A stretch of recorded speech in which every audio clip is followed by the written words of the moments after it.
Mga bro, welcome back sa channel.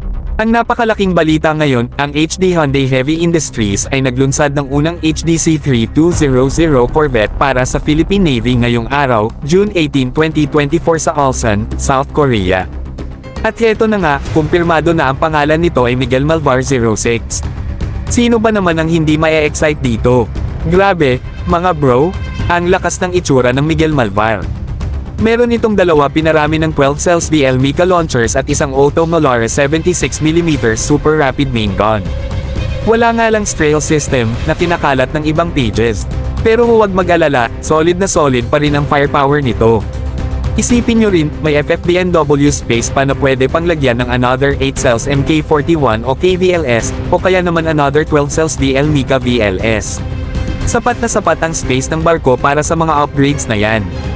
Nakita rin natin ang Gok Dennis CIWS na wala ng cover sa aft section. Ready na talaga ang barkong ito para sa action. Ang displacement ng barko ay reported na 3,200 tons, may habang 118.4 meters, at maximum beam na 14.9 meters.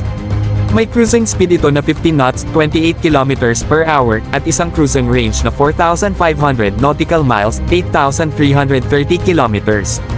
Ang lakas talaga, di ba? Ready itong magpatrol ng matagal at malayo sa ating karagatan.